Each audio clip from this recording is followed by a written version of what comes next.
I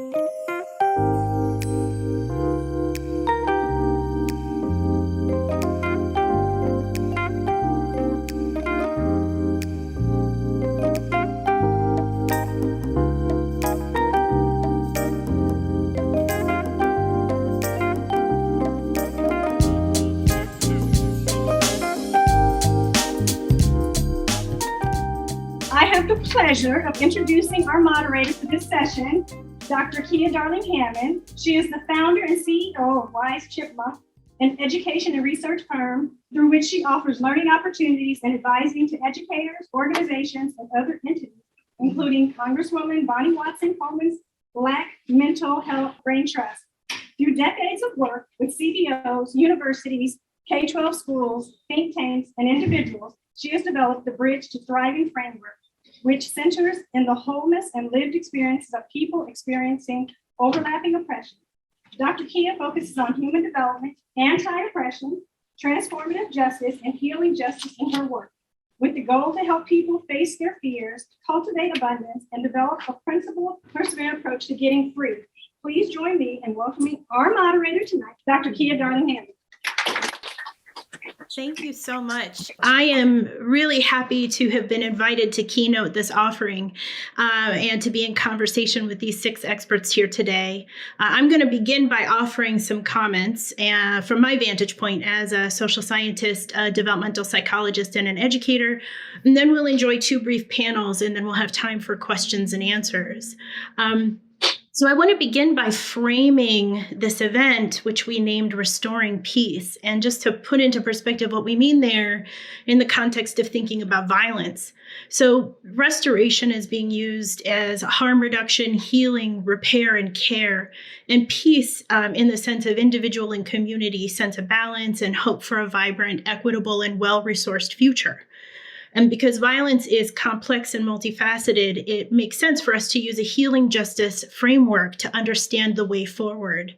So I'm going to quote first Kara Page and Kindred Southern Healing Justice Collective, who explained that healing justice identifies how we can holistically respond to and intervene on generational trauma and violence and bring collective practices that can impact and transform the consequences of oppression on our bodies, hearts, and minds.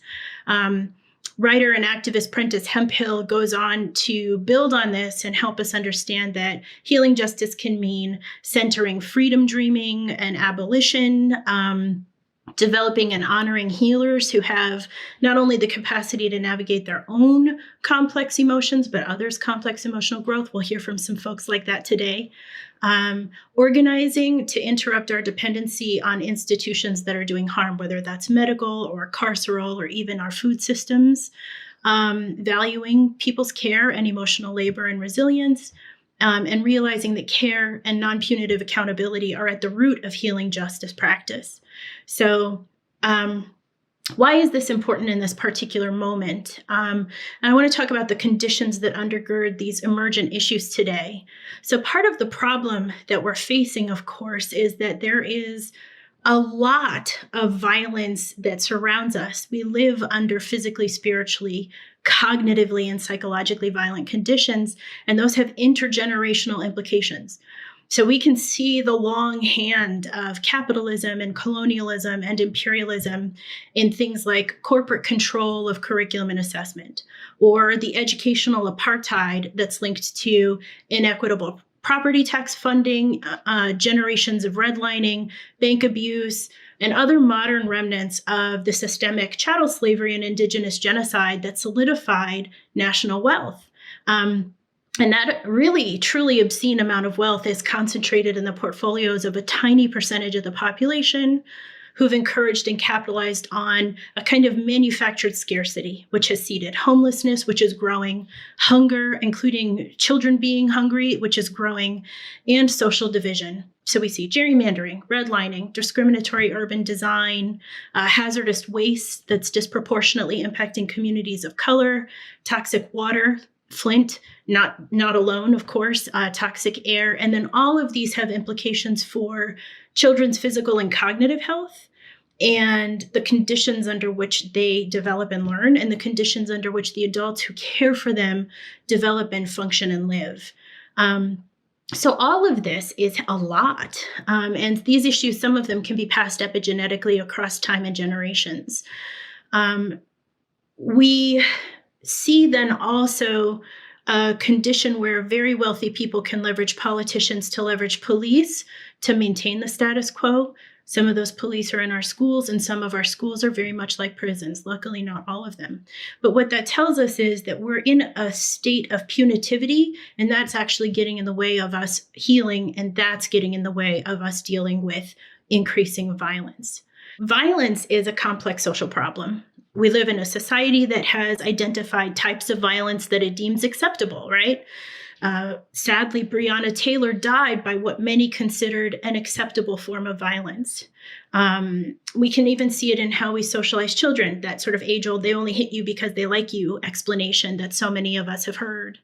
Sometimes whether the violence is deemed acceptable is couched in social trappings, race, gender, location. So over here, a judge can decide that Brock Turner deserves a future while Crystal Kaiser is facing accusations of murder for killing the man who trafficked her. And we still are debating whether or not corporal punishment is okay to this day. So, and you, of course, if any of you have been keeping up on modern debates, you can look to Twitter to see lively conversation about what violence is acceptable under what circumstances and toward whom, and whether or not things qualify as violence. I'm sure there are a lot of perspectives on that in the room. And at any rate, when people show aggression or violence, which is considered a subset of extreme aggression, which is about it causing intentional physical harm, it's always preceded by a bunch of things. Like violence doesn't just erupt out of a vacuum. It's always based on a bunch of things. And those things can include things that we all experience, like fear, anxiety, stress, an unmet physical need, unmet emotional needs, trauma, pain, even impaired cognitive abilities, as we see sometimes in dementia, frustration, and these are big, not being treated with dignity or respect, and being deprived of choice or personal power. You could also see, poor coping skills, negative behavioral influences, whether peers or adults, and desensitizing exposure to aggression or violence. These things can come together, and it's typically more than one or, a series that can lead to a person acting in violence. And it's also important to note that aggression and violence are not always rooted in anger. So violence is complicated, right? Abuse can be physical, psychological, sexual. It can be enacted through isolation or neglect. It can even be financial. And we know that people have leveraged their position in society to disadvantage others, like people calling the police on Black folks to leverage the police as an arm of control, right, as a way to coerce and control and threaten. We know about LGBTQ and same-gender loving children who've been outed to their parents and then ended up unhoused or abused, or both. And so this is the funky thing, right? Because we're humans. While violent behavior is about deliberate harm, coercion, and control, it's also an attempt to be understood, to be respected, and to get needs met. And I think remembering this is a critical piece of how we then approach violence prevention and responding to violence. It's just a very ineffective and destructive coping strategy. So a person might be responding to a sense of powerlessness or despair or feeling unsafe. They might be seeking release, although that catharsis is never permanent. But whatever the case, there are a couple things to remember. And so the first is that while violent behavior can be a result of risks, which I named earlier, those can also be mitigated with protective factors like probably the most powerful being a supportive, affirming, loving, positive community. We know how powerful it is to feel like you belong. We know how powerful it is to be heard without judgment. We can reduce aggression and violence by developing stress management and conflict resolution skills. We know that works. And teaching, self-control and self-regulation strategies. And really importantly, we have to promote hope. And so there's an organization called CASEL, CASEL, that has this beautiful framework for social emotional learning that can help us design positive factors into people's environments. And then the second thing that's important to remember is that emotions, like anger, can be channeled toward productive ends. They don't always have to be destructive. And we can build skills and develop tools that allow us to channel productively emotions that we often label as negative.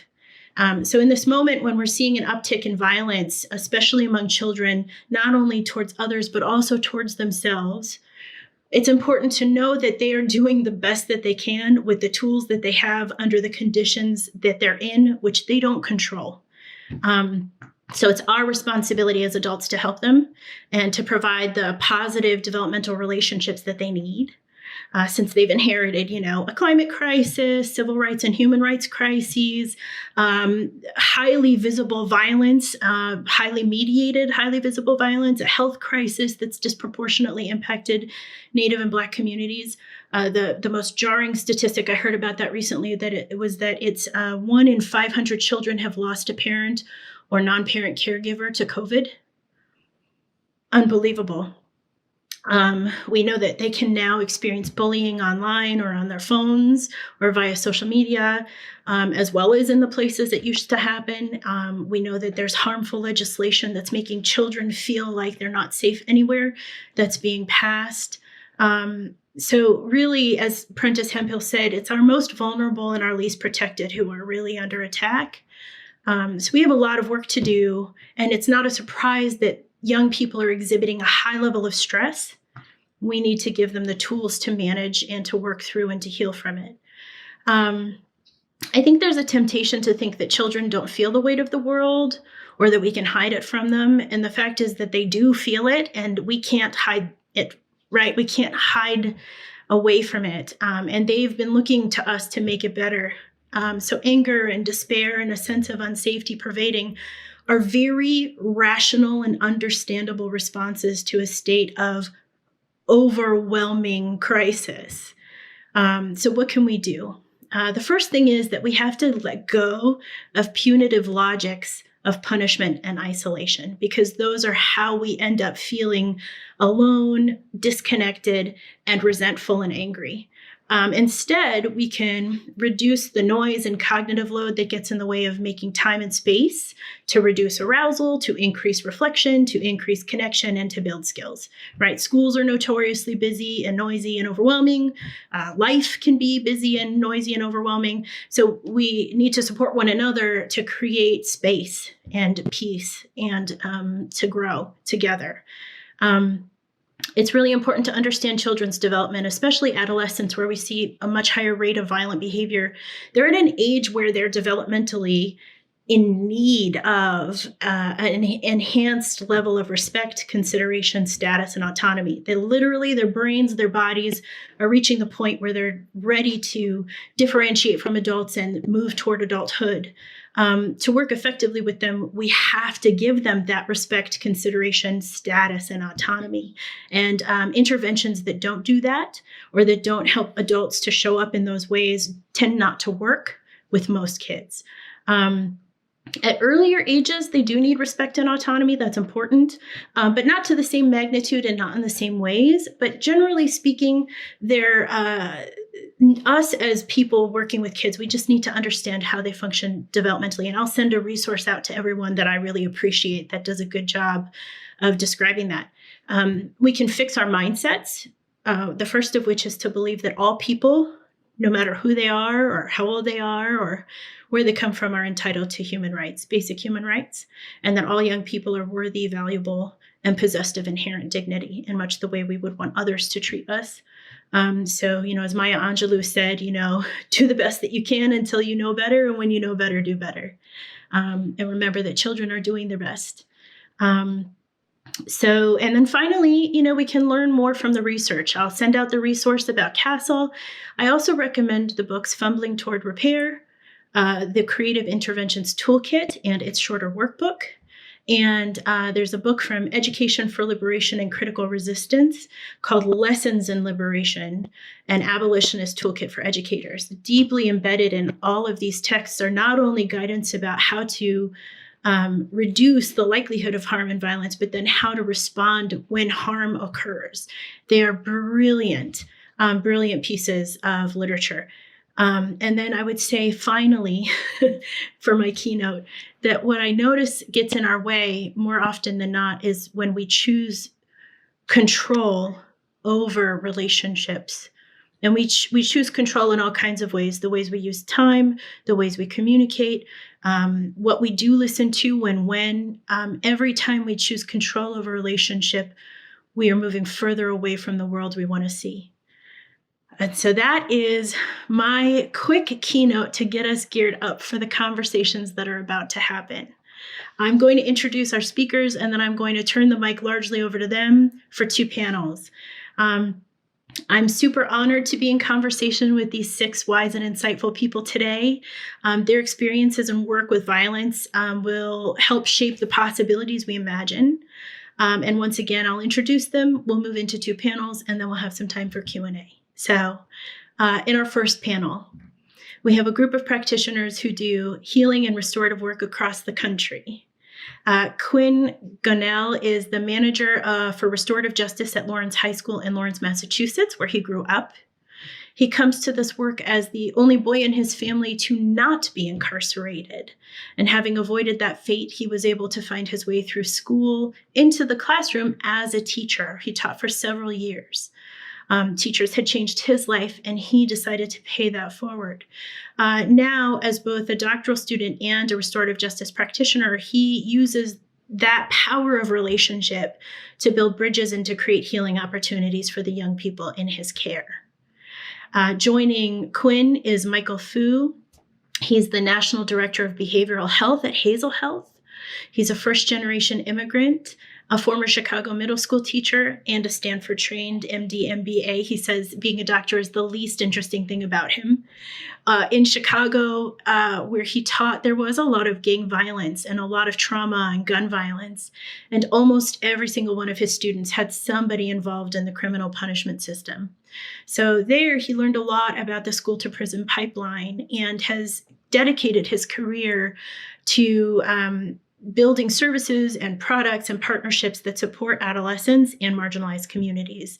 And in fact, before all this and before he was at Hazel Health, we worked together on a project like that. Prior to Hazel, he led strategy and development of digital teen mental tools at Hope Lab and founded a teen wellbeing nonprofit, which we worked on together.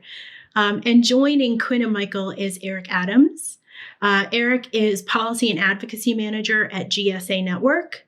They came to this work when their return to Oakland after college subjected them to a high level of violence and institutional abuse. Anyone from around Oakland will not be surprised to hear that.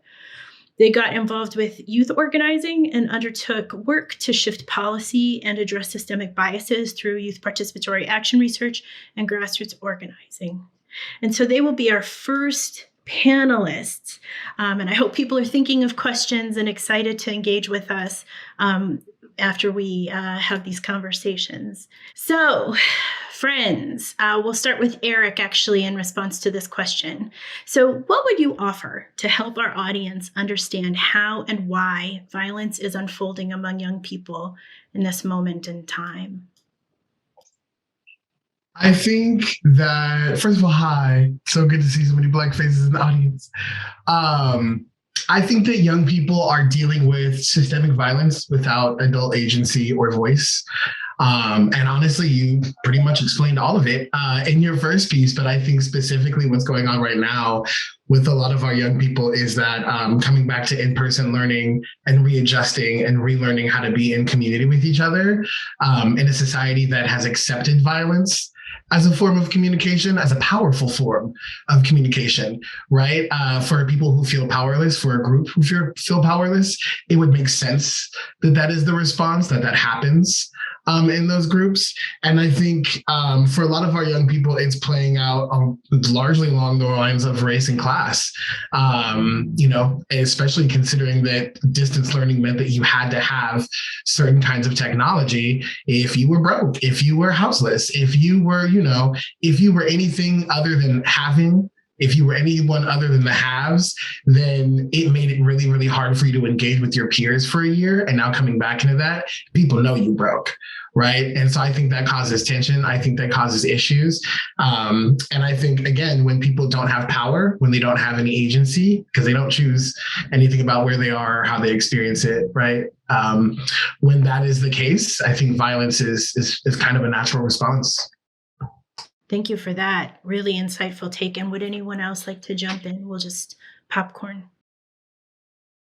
Yeah, I can jump in and hello, everybody. This is the most packed room I've been at a panel, so it's great to see your faces. And thank you to all the educators who are actively in the classroom right now.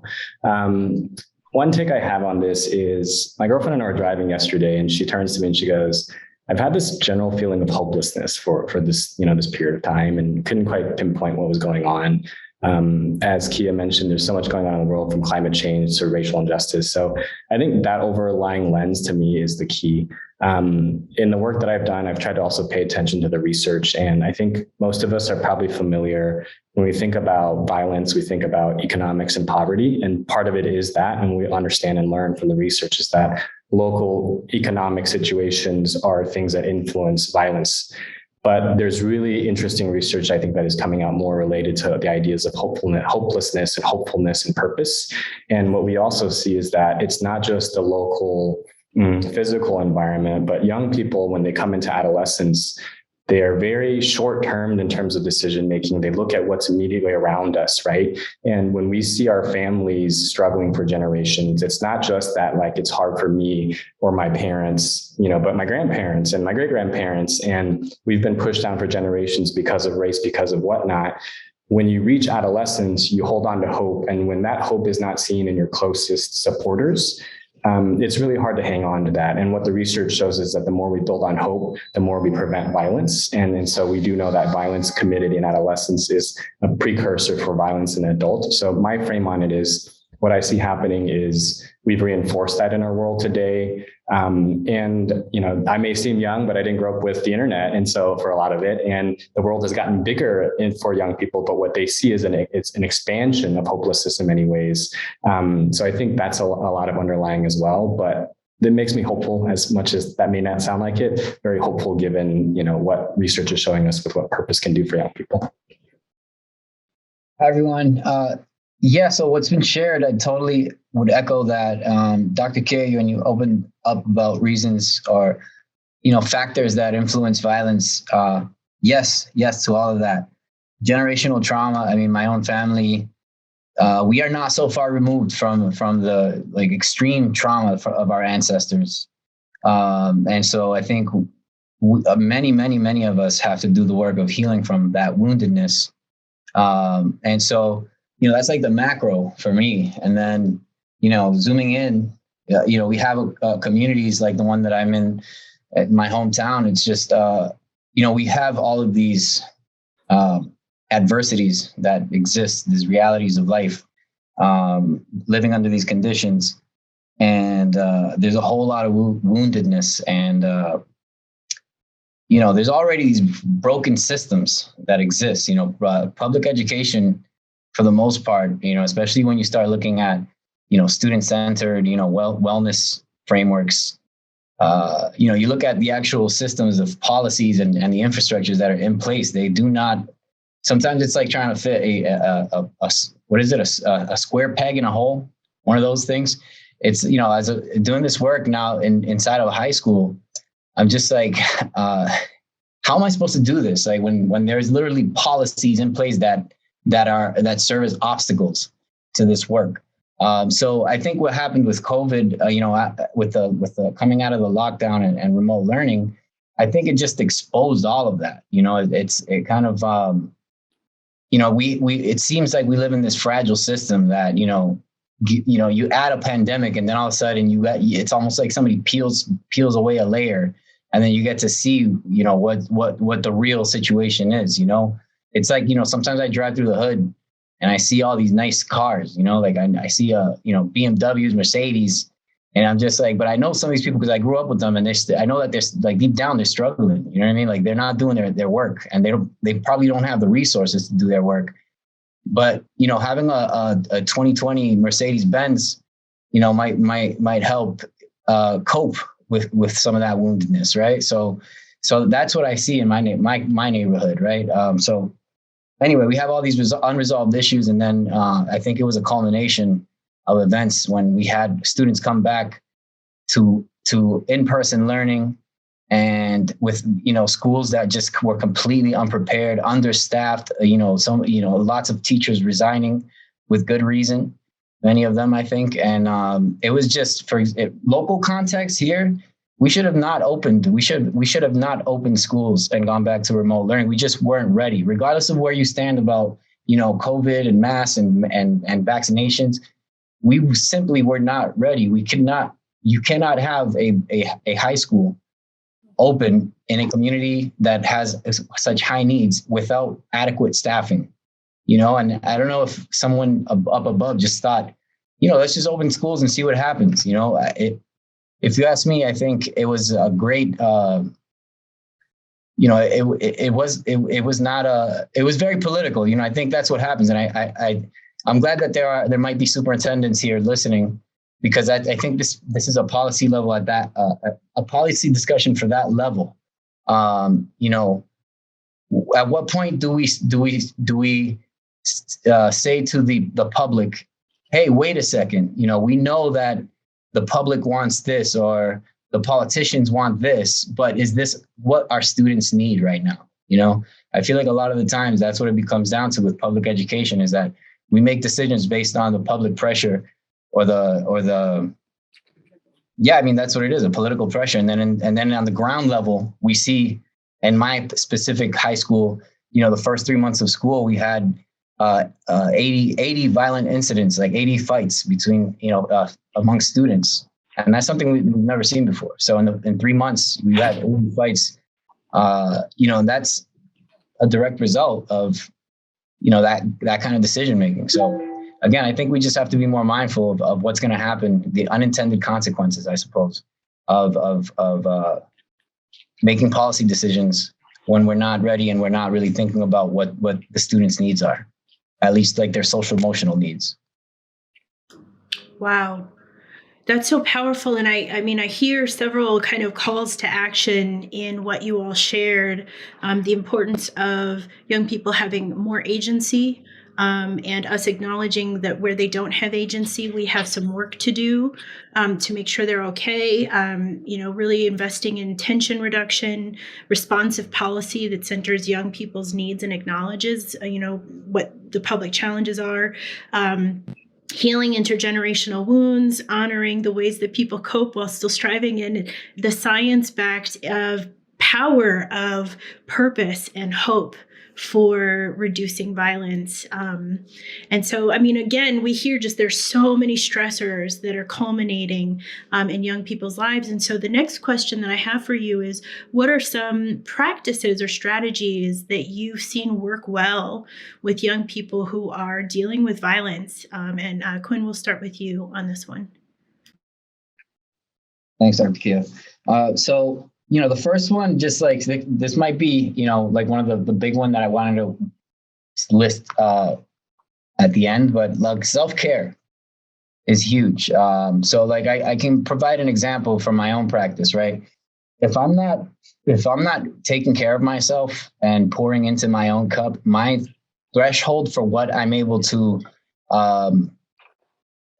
withstand, or how much space I'm able to hold, is greatly diminished if I'm not providing for myself, if I'm not taking care of myself and looking out for myself. I've had days where I'm doing what I need to do. I feel like I'm taking care of things on the personal side, and I can come into the school, and there can be a myriad, altercations, really severe things that are happening.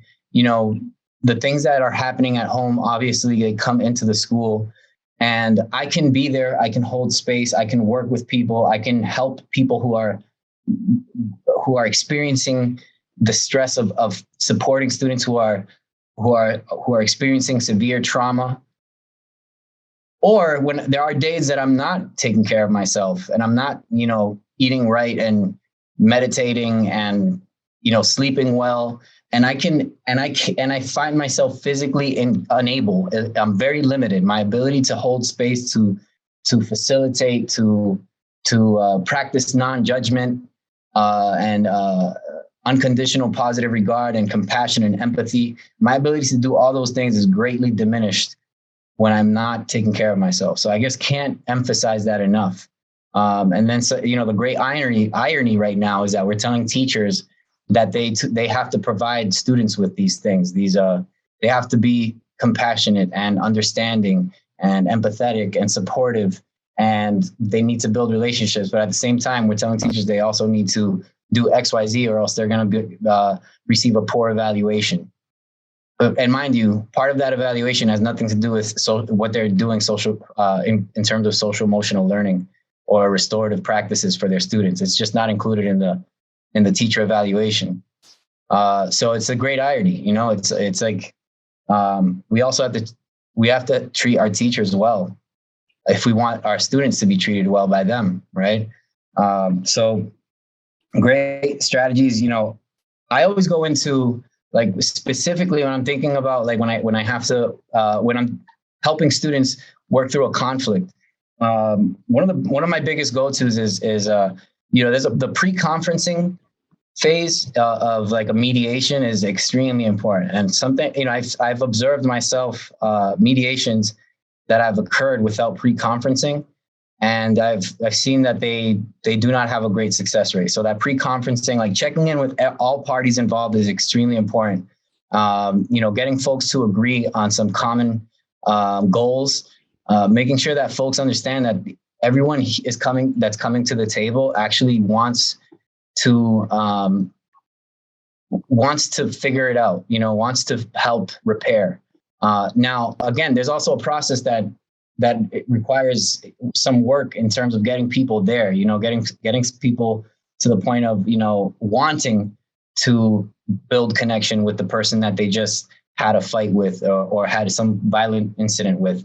And part of that, I think a big part of that is making sure that we be careful that. So even in restorative work, in the literature, you see these terms like offender and victim being thrown around.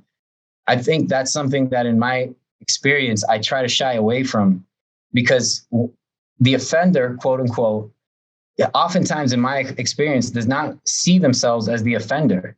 It's very subjective. A lot of people who engage in violence against others oftentimes do it because they feel justified, right? It's not like somebody woke up in the morning and said, I'm going to hurt someone today, So we have to, that's something I'm very careful with. So I think that's a best practice, just to be careful with, labeling somebody as the offender when they might just be like, well, this person was coming at me, so I had to do something about it. Right. So again, I think that's part of the non-judgment piece.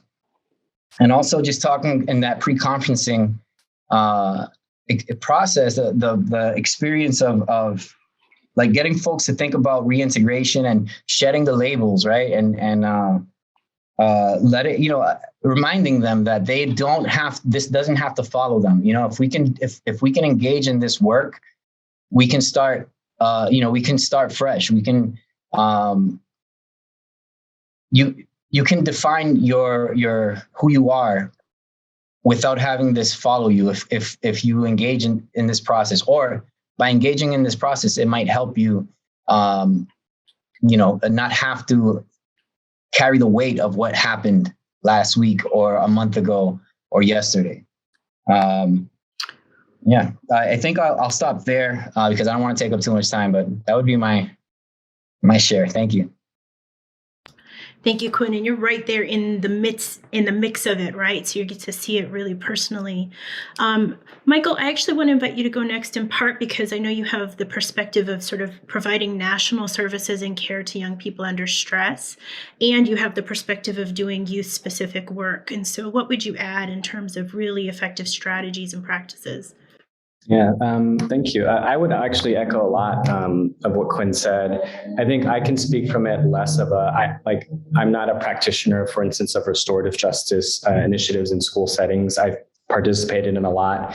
I think what Quinn said about setting up for success. And I think we have to model. So one thing I'm learning from young people, I run a national program, but yesterday I got to spend time with a bunch of young people from California. Today, right after this call, I'm going to spend more time with young people from Florida.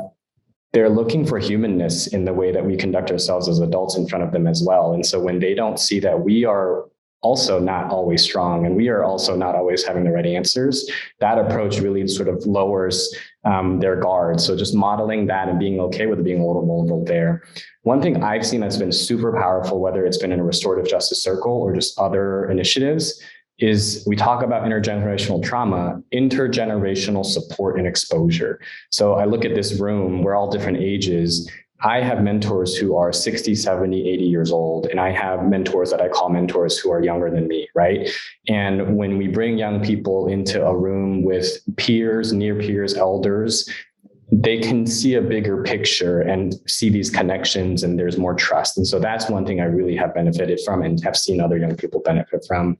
The other one I want to echo what Quinn said is this thing about labels. I think one of the most powerful moments I've ever witnessed is there's a program in San Francisco that used to operate, and I think it still operates out of San Francisco's juvenile justice system, called Each One Reach One. They do one-act plays in metaphor. So everybody there is in juvenile hall, and you write plays that then local playwrights act out. And at the end of it, we circle up and we popcorn, and the director always tells them, you have earned a label for yourself with playwright. Nobody gave you this label. You earned it yourself. You created it. It kind of just to show that, like, the label of a violence offender, kind of what you're saying, Quinn, is something maybe that somebody else gave me or I'm playing into it now. There's a realm of possibilities of what else we can be. And when you attach to that, there's kind of this hopefulness that I think I talked about. So those may be a little bit more broad, but I've just found those very powerful myself when I've been exposed to them. Eric, would you like to add anything? Thank you, Michael. I would. I love everything that I'm hearing. I also think I took this question a little literally, and that I think number one, just get your staff tier 3 RJ trained, like everybody, like make it a thing, but actually make it a thing. If you have the power to do so, do that. Because that's how we create that community of practice, is actually doing that in community and practicing that. And I think a really good example of that would be Oakland Unified, right? There are schools that actually have been able to get the majority of their staff RJ trained. A really great example of that work is that if you know her, you love her. Evelyn Keynote and Heather Manchester just put out the little book of youth engagement and restorative justice. Encourage you to look into it. Encourage you to get a copy for your staff, for the homies. Group reading is a practice. But I also think when we think about strategies of intervention, I come from a grassroots organizing background, in that, like, I grew up in a Black and brown community. I grew up in a Black and brown community in the Bay Area, but was very active with my non-Black family members. And so I think for me growing up mixed race, it was very easy to be Candace Owens Jr. And so when I got into Oakland, I talk about how youth organizing saved my life, because I was given an opportunity to learn about empathy. But that same empathy, I think, is what is super important for all young people. And that when you see that, it's important to, like, when you see that violence or when you see that, I think it's important to intervene in a way where you make that person a leader, where you make that person an agent of change, not only for themselves, but for other people. Because organizing is not a job, it's a life skill. You organize in every job that you do. And if you don't, might want to check into that. So youth organizing as a strategy to really engage, especially those who are most affected, right? Because teaching them those tools to advocate for themselves and to actually experience and enrich their own agency is extremely important for them. Because again, when you don't have any agency, when the only accessible form of communication to you is violence, right? That's what you're going to go for. But it's our job as educators, as care providers, as the village, right, to offer our young people an opportunity to experience and enrich their agency in a way where they don't need violence, right? Where they're engaged in becoming leaders, where they're engaged in shifting issues, where they're engaged in uplifting each other. And yeah, if we can focus on that, then I think we can actually start to see a shift in what that violence looks like. So powerful. Thank you so much. So we heard a lot, right? Non-punitive language, really taking advantage of the relational side of mediation, that pre-conferencing, really making sure that the adults are also resourced, rested, and restored so that they can do the work with young people. This sort of positive versus negative labels, humanity, seeing the humanity of adults, leadership, development, activism, really sharing the commitment to be trained. And then I love this because this leads us to our second panel really nicely. Intergenerational support and exposure. And so that actually cues us up beautifully to welcome our second panel and briefly thank our first panel. We'll bring you back for the Q&A in a little while. Our second group of panelists all became connected through the work of an organization called Insight Circle, which works to empower system-impacted people to heal and lead change that reduces recidivism and all forms of violence in both prisons and communities. Peter is a youth advocate for Insight Circle, and he came to this work in the wake of an arrest for first-degree murder at the age of 17. He was sentenced to over 60 years, but through Prop 57, he got a second chance, and he went to the California Youth Authority, where he was for 5 years. There, he was able to develop the patience and critical thinking he says he needed to put his life back on track. And he completed a substance abuse counselor program that Insight Circle provided the mentorship for. And that's where he met Aaron Burris, who I'll introduce in a moment. He says that Aaron helped him get his mind right and showed him that it was possible. Joining Peter in the second panel is Andrea DeStefano, a junior at San Andreas High School here in California. Andrea comes to this work following time in rehab for substance and anger management challenges. He's focused on living a better sober life while moving toward a career in metalwork, specifically welding. And he also met Aaron Burris in a sort of that space at San Andreas High School doing circle work, sitting in circles. I just want to note that Aaron has pointed out that both CYN and San Andreas High School see high levels of everyday violence, which I think really drives home the importance of the work of a place like Insight Circle and a person like Aaron Burris, who I'll introduce now. Aaron is the business development director, a facilitator, and a co-lead trainer for the mentorship program at Insight Circle. Aaron comes to this work from two vantage points. He spent 22 years in prison, where over time he found his way to some personal accountability and growth with the help of Insight Circle. And now 7 years out, he's pursuing a double major in applied sociology and psychology, my fellow social scientist, just inches away from a double master's. He's building from his own experiences. He knows how important it is to stay involved at a community level with young men. And he remembers what it was like to be a young person and have nobody to talk to be with people who reinforce negative behavior, and to need real emotional care. And so now he's the adult he needed growing up. Welcome. It's so beautiful to see you all here. So you've just heard the earlier conversation, and I'm inviting you now to add your expertise and your voices to the conversation. We've seen, of course, so much violence and violence on an uptick with young people, and you all bring very particular experience to this conversation, real personal experience. What are some reasons in what you've seen that young people are behaving violently, particularly in this moment in time? Nice to meet everybody. My name is Peter. So, really, I think the biggest reason why young people are really violent is because that's what's really portrayed in the media and really in society overall, especially predominantly males coming from a low socioeconomic background. I think is very, the whole violence is portrayed as a sign of strength. And when someone isn't violent or isn't portraying that aggression, then he's seen as weak.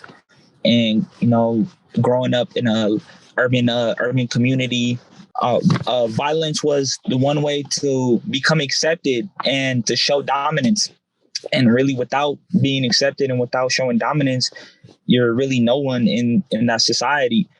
And it's really, as one gets older, as I see now after spending a long time incarcerated, that isn't right. That's not how society works. It's a small bubble that one's exposed to growing up that is very difficult to get out of, because all one knows is that bubble.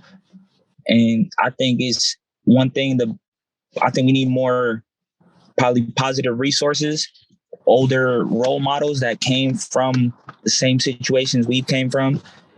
Because at the end of the day, if I was 16, 17, and I just had someone that's never walked in my shoes try and tell me what to do, what would happen? I wouldn't listen to him. Who is this person to me?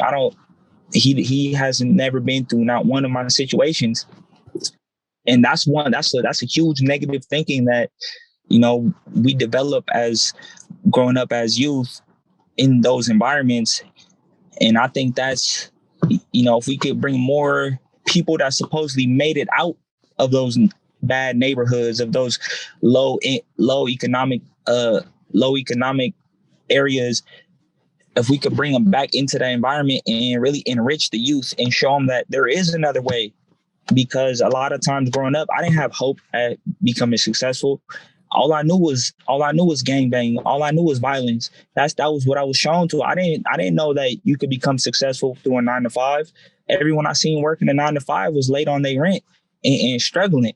So why would I want to do something that's going to set me up for failure when I could do something that I see other people succeeding at, even if that's negative activity? So that was one thing that, you're brought up the wrong way. Really, I read a book while I was incarcerated about child soldiers, and that book resonated with me because we were brought up in the same hostile mentality where I didn't care about nobody but myself. I didn't care about, it's sad to say, I didn't care about my family. I didn't care about my neighborhood. I didn't care about nobody but myself. And that was the behavior that was taught to my so-called older homies or people I looked up to.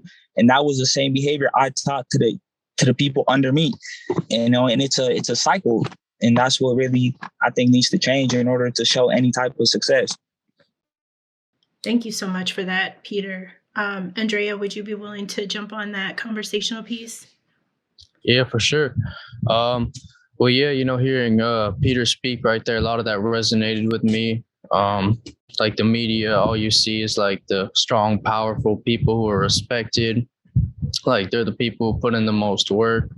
Like it's pretty much the easiest way, I feel like, to get respect as a youth, especially as a male, is like pretty much through like fighting and like violence. Because if you don't do that, yeah, you're gonna be seen as weak, as not respected, and also like we're not really taught any other ways to deal with our emotions, to deal with our feelings. Like if we're sad or depressed or whatever, we just turn that into anger and just use that to fight or do something else. Like we're not taught how to feel sad. That's not okay. We're not like, society doesn't want us to cry, doesn't want us to be weak.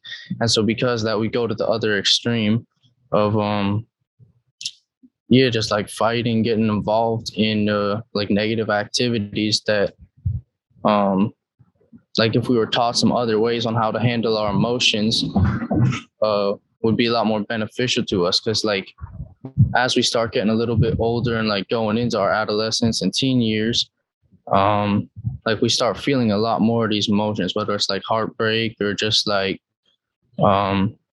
betrayal or grief. But instead of like feeling the true emotions behind that, like I know what I would personally do is I would get angry and like get violent or just use substances to suppress like my actual feelings, because I wouldn't face them, because I didn't want to face them. Like I lost my grandpa, one of my pretty much my idol, one of the most important people to me in my life. And it took me like 2 years to cry about his death. And that was the first time I cried in like 7 years, because society was like, that's not what men do. You're weak if you do that. So I did like one of the ways which I learned how to deal with my anger and the aggression and violence which I was feeling was to learn to cry again, because society had bred that out of me. Like people would, if I were to do that before, people were going to say I'm weak. Now if people say I'm weak, it's like, that's their perception of me. That doesn't mean anything to me. And I'd rather cry and have people like laugh at me than do some stupid thing I'm gonna regret for the rest of my life. Because it been 2 years of me just being violent, of me drinking, smoking, pretty much never being sober before I actually faced the fact that my grandpa was gone. And like the closure, like I had to just like cry and mourn and just put the time in. But that was something which I hadn't like accepted before, because all we see and all we're taught to do is be aggressive, angry, violent. We're not meant to have these other emotions, but like I'm still in the process of teaching myself these other emotions and like relearning them. But as I'm doing so, I do find myself becoming a lot more of a peaceful person. And I mean, for me now, I think it's been like over a year since I've been in like a big fight. And I think with social media and all that, it just like people talk trash, like, and everyone can see it. Like they'll say it in your comments, and if you don't do something about it, then like a whole big scale of people are gonna see you as weak and like, oh, like he's not about it, and they're gonna lose respect for you. So I feel like social media really just blows up every small little thing, where it makes it harder for us to like avoid these conflicts. And we just see all these other people like fighting, being violent, and we just follow their footsteps. Like we become sheep and not like think for ourselves about the consequences. We just, think about the short term and don't think about our futures, because, sometimes it is really hopeless and you're like, my future doesn't matter. Like what matters is today. So I'm going to do something today, because it can get hard, it can get hard to think about like, oh, I could actually do something with my life. Thank you. I think I'll take the opportunity here to hop on and get a little clinical. I am a recovering clinician. You got to work with me here. So there are basically 8 forms of power and control, and using coercion and threats, intimidation, emotional abuse, isolation, minimalizing, betrayal, and blaming, using children, using privilege, and using economic abuse. Those are factors in relationships, adult relationships, that are signs of a power imbalance, which is where Dr. Hammond started at. And what we're learning through the data, specifically that Inside Circle is gathering with some of our academic partners, is we're learning that the age of adult and the experience is dropping. That young people are more involved in adult system relationships. Some of the less visible effects that I just talked about are showing up at a younger age. And now they've actually added, for us, we've added a 9th column to this, and using the system. And what I want to tell you is that the world is on fire and that violence begets violence. And I'm going with some notes here, so bear with me. Kathy Weedham did a study about violence in society. And what Pete was talking about socioeconomic factors and communities is absolutely real. And when they look at that, that's not the only thing, though. They've looked at that there is a link between child physical abuse and those that are they can just go straight, it's out there. But they're also learning something else, that children are resilient from that, can come back from that. But that it's more the behind doors violence, not the neighborhood violence, that it's the behind the doors violence, that they can deal with, post-traumatic issues of people around them being caught in gang violence and going to prison. That becomes normalized to them. They can survive that. They can't thrive in it, though, but they can survive it, which is very important distinction there. But the thing is that it's the behind the doors violence that we don't know about, the sexual abuse, the physical abuse, the emotional abuse, all of those things, those categories just keep popping up. The other thing I'm going to throw out here is 8% of Californians purchased a firearm during COVID. More than normal, 8% more. The rise in violence escalating in family, 11% of the families in California reported higher than the year before of violence during COVID, and that a third of Californians surveyed reported violence in their community that they were aware of later that they didn't know of the year before. And looking at the UN report for women in violence, the numbers across all the countries and demographics overall, women's experiences of violence, they are much more aware, and it's eroded their feelings of safety. This is the reality of violence and where it's hitting us the most. It's hitting us in our communities. I got to switch devices now. And here's what I want to share with you about trauma. And so we basically got violence causes violence. And the trauma that results from violence is going to one day cause more violence. And we broke it down into 4 categories. There's rejection trauma, injustice trauma, abandonment trauma, and betrayal trauma. So rejection trauma lets them easily make negative assumptions about what other people are thinking about them. And you're very wary about letting people in, and you find compromising difficult. So I want to go back to the first one. You make negative assumptions about what people are thinking. What both Andrea and Peter were talking about they're going to think I'm weak. That comes from, being accepted into the community and being rejected from the community. That can cause you to have to kind of make up in the area of violence with violence. It's how you get social acceptance. It's how you fit in. Injustice trauma, profound feelings of helplessness and hopelessness, disruptive of the usual sense of safety and predictability, moodiness or instability. What Pete was talking about the rent. I'm watching people having trouble pay their rent. I'm watching people have trouble with a sense of stability. These are the things that grow up and become normalized for young men. And I'm going to say something at the end about that, about the young men comment I keep using. And abandonment trauma and betrayal trauma. All these cause trouble and problems in recognizing healthy relationships and stepping into them, both with individuals and communities.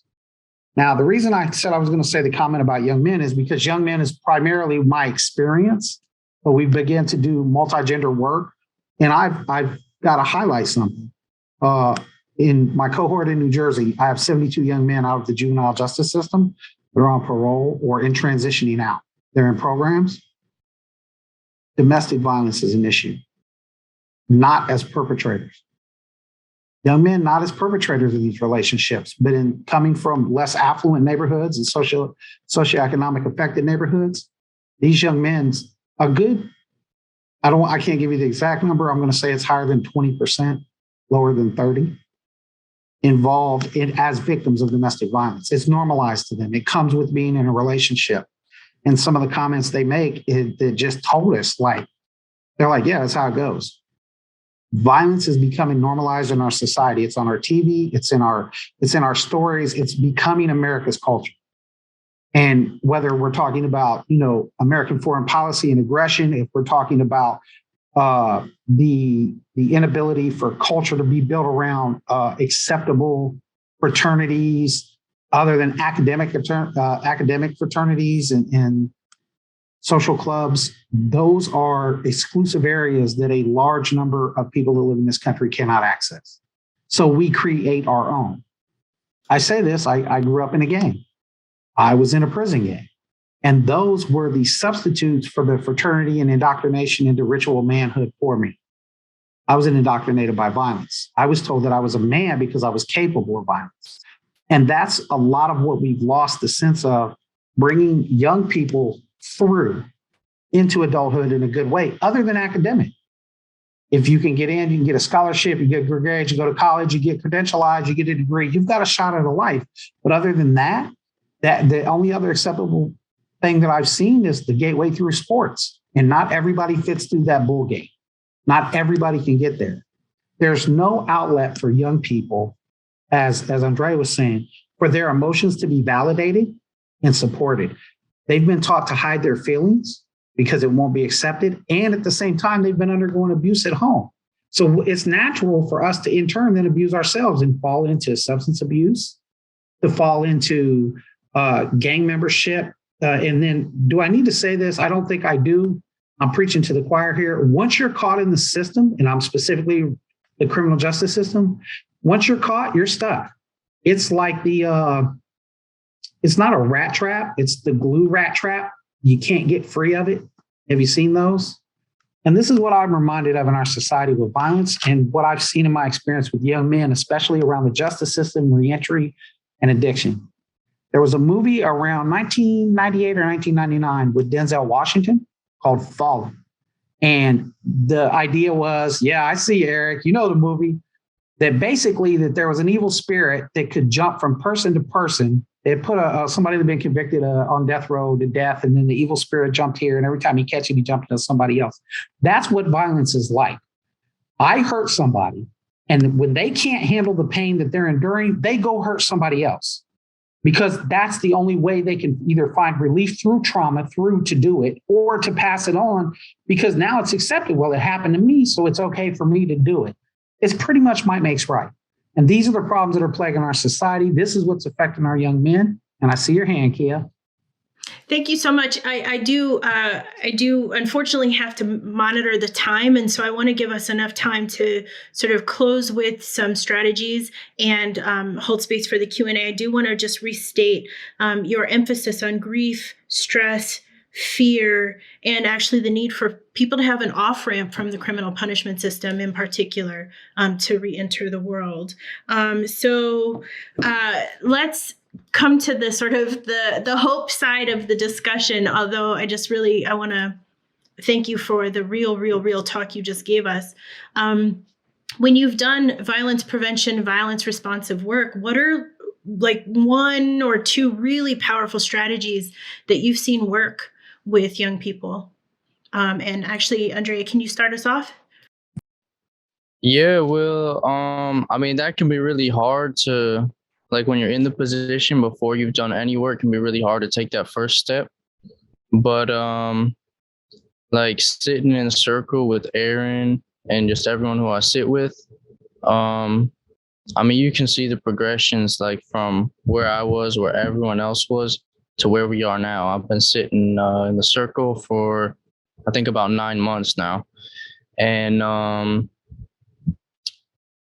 like now, pretty much everyone who's came consistently is comfortable sharing something about what's going on in their lives, like outside of school, at home, or with their relationships with their parents, or like trouble they've gotten into, which, I mean, that says a lot, because those are things which we're taught not to talk about, and that are like society, like, is like, that's a problem, right? So it can be hard to share your problems, but just because of like people like Aaron and James creating a space where we can really feel comfortable to talk about these things, and just practice that every week, practice talking about what's going on with us and bringing that back and normalizing that. I found that really beneficial. And I think everyone else who's still showing up to group, they show up to group because it is beneficial, and because like that right there, I feel like if we can get that worked into society as a way to like normalize talking about what we have going on, instead of just keeping it internalized and just letting it build up till we explode and do something. I think that's like, I mean, that's asking a lot, because a lot of people, like where I was a year ago, I didn't want to talk about what was going on with me, like with anyone. Like my brother wouldn't tell him, my homies wouldn't tell him, because they're going to think like I'm whack, or like I got something going on. But yeah, just like, I guess was the curiosity I had to go like sit in the group. And like, I'm thankful for that, because like I've learned a lot, and I'm still learning a lot just sitting in group and talking with these guys. So just like creating a space where everyone is just open and doesn't have judgment, where we can talk about like real stuff, like what we have going on. And I think that is very beneficial to the first step. And because of that, like you can find other opportunities to help yourself. It just like finding out what you need help with for yourself. So you find out a lot about yourself by, you know, sitting in a circle. So. Thank you, Andrea. And Peter, would you add anything to that? One or two really good strategies? Yeah. I think really the main strategy that worked for me was increasing my social networking. Really, I'm not talking about Instagram followers or social media presence at all. I'm talking about really just meeting new people that are doing better than you are. At least one strategy that worked for myself was I try to surround myself with people that are either more intelligent or really just more successful than me. Because when I used to surround myself with people that were on doing the same actions as me, getting in trouble just like I was never going to expand from that circle. But since I started surrounding myself with people that graduated from college, people that got successful jobs, people that are actually being productive, I seen that I started uplifting myself and really just becoming more positive and me myself just being more successful. And I think that a lot of youth don't have that opportunity.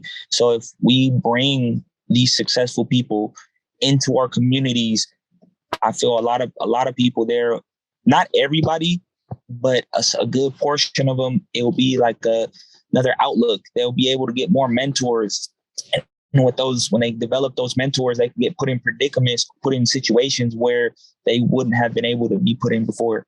So I think that's what worked for me. I can't speak on for everybody, but that's definitely the strategy that's been most successful to me since I was released from Youth Authority. Thank you so much. And we have only like 7 minutes left. So is it okay if I jump us to Q&A? Okay, thank you so much. I'm going to spotlight the rest of our panelists and bring them all in. And we'll open the floor to the audience. If they have any questions, please feel free to address them to all or any of the panelists here. Good afternoon.